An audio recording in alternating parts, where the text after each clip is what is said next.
প্রিয় সহযোদ্ধারা, আপনারা দেখেছেন আমাদের বাংলাদেশের দক্ষিণ পূর্বাঞ্চলের মানুষজন এখন বন্যায় কবলিত।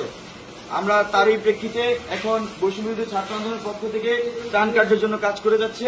এবং আপনারা জানেন যে যখন ভারত গতকাল তাদের বাঁধগুলো খুলে দেয়, তখন আমাদের দক্ষিণ পূর্বাঞ্চল বন্যায় কবলিত হয়। সেখানে আমাদের ভাই বোনেরা, মায়েরা, আমাদের বাবারা ক্ষতিগ্রস্ত এবং খুবই অসহায় অবস্থায় আছেন। সেই প্রেক্ষিতে আপনারা যে যেখানে আশেপাশে আছেন সবাই তাদেরকে সহযোগিতা করার জন্য চলে আসুন। এবং আমরা বৈষম্য বিরোধী ছাত্র আন্দোলনের পক্ষ থেকে ফান্ড রেজিং করে সেখানে ত্রাণ কার্যক্রম পরিচালনার চেষ্টা করছি। আমাদের ইতিমধ্যেই কার্যক্রম চলছে।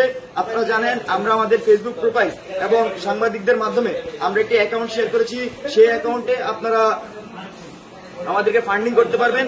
পাশাপাশি আপনাদেরকে একটা জিনিস অবগত করে দিতে চাই, আগামীকাল থেকে আমাদের গণ ত্রাণ সংগ্রহ কর্মসূচি চলবে।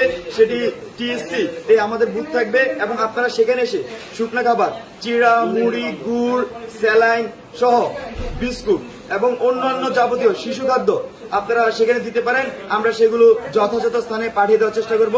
আমাদের বৈষম্য বিরোধী ছাত্র আন্দোলন সারা দেশে থেকে এই ত্রাণ কার্যক্রমে অংশগ্রহণ করবে।